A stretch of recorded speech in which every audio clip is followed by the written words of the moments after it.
There's quite a bit to unpack here, so bear with me. Now, a few days ago, a Korean Pokemon VGC team was disqualified from nationals for using the move Metronome. Now, that in and of itself alone demands quite a bit of context. The 4 individuals in question did this intentionally because it was more about a protest than the match in question. How were they going to protest? They all unionized to use the move Metronome and nothing else. VGC player Nash revealed on his Twitter that he and his entire team of 3 other players were disqualified from the tournament via an email. There's his declaration of admittance, where they decided to use only the move Metronome to protest against all the issues within their community. No in real life events, constant problems in their tour system, disregarding younger divisions, absurd compensations for the problems they caused, and so on. These are the competitors, or were the competitors, Nash, Blue, Sangyun, and Mija,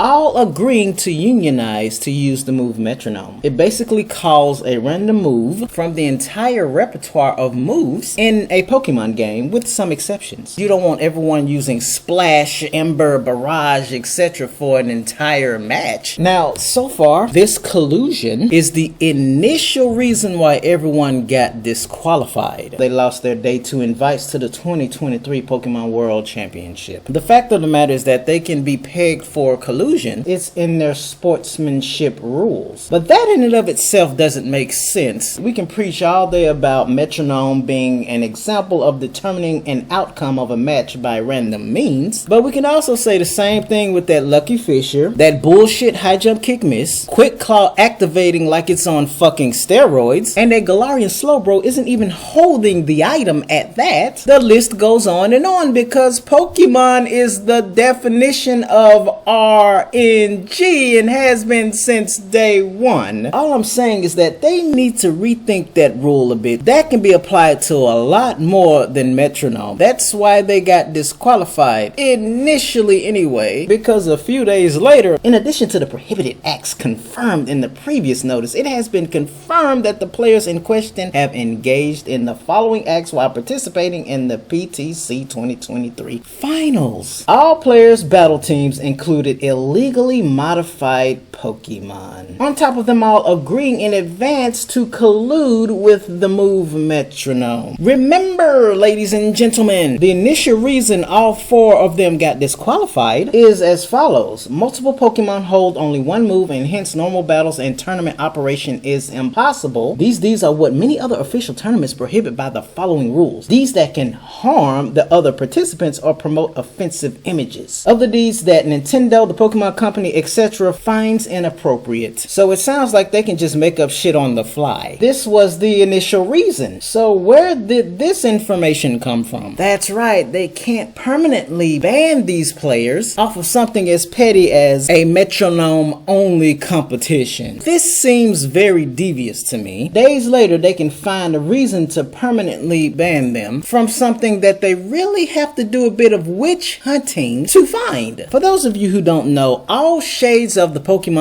Company are known to legendarily have shitty hack checks. And all of a sudden, they needed a reason to permanently ban these players for a bit of random fun on top of collusion. Nah, this sounds very personal. When you consider how deep this rabbit hole goes, make no mistake, ladies and gentlemen, you are being distracted, because the only thing this headline really does is take away from the real problems that these people have been trying to put into the limelight for years. They haven't had many real-time events since 2019, understandably, because of the whole COVID thing. The Korean players only saw an online double elimination Trainers Cup tournament each year, and that was it. The communication with the community is also shitty. While they excluded juniors and seniors, this year they announced nothing until March. People are frustrated because everything is being decided in just 10 games of ladder. That format is is vulnerable to sub-accounts and match manipulation. Speaking of Metronome, how is it that they can get so upset at Metronome? But people were getting rematch after rematch and could not stop playing. If you're going to slam these 4 players for doing something that makes normal battles and the tournament's operation impossible, that only makes me want to gift you a mirror for Christmas. Then you decide that that tour is invalid and that the top 16 from that tour would get unqualified. The people wanted compensation and you decided to give them an invite to next year's Trainers Cup so they can play your version of the Metronome game, right, Pokemon Company of Korea? Of course, it's going to be devastating because this shows that you are comfortable with these conditions and treatment of your VGC players. And this is where all of this drama comes full circle. Let's put it all on those who dared to protest against all of this mistreatment and disrespect to Korean VGC players with this lovely distraction. The only thing I can say about these 4 is that their execution was obviously terrible because it only made it easier for the powers that be to make them look like the one and only villain. And that naturally, in short order, took away from the biggest point that was being protested here. Now, this whole hacking in Pokemon thing is indeed nothing but propaganda. Something like this couldn't have been something the Pokemon Company of Korea was intellectually equipped to figure out, which is why they initially disqualified them for their unionized use of Metronome. Could it be that the powers that be got a little too personal because someone dared to speak out about the injustices going on in the Korean VGC when no one is listening to them? All of this shit is still going on. Well, nothing much is going on now, and they've reached this extreme. That's just some food for thought, ladies and gentlemen. Instead of finalizing the reason why these guys were disqualified, they decided to add more information conveniently. It's a proven fact from the opportunists themselves that the hack check for all shades of the Pokemon Company is incompetent at best. So who truly has the power to orchestrate such information? Keep in mind that I never said that their team wasn't hacked. I'm arguing that this hacking in Pokemon propaganda is a deliberate attempt to smother the real issues going on in the Korean VGC. And who better to fill you in on that than the creator of the hacking tool? You see, he's the guy that has this moral authority, whistleblowing agenda for all of the users of his hacking tool. He's okay with you cheating otherwise, just not in tournaments, even though the tool is literally going to be used for no other reason, and there's no way he doesn't know this. So instead of any kind of accountability, he shitposts these tweets complaining about people using his hacking tool as intended. Think of him as the drug dealer who acts all saintly, talking down to the people that he poisons. He's not immoral for okaying cheating otherwise, and he's totally not the catalyst behind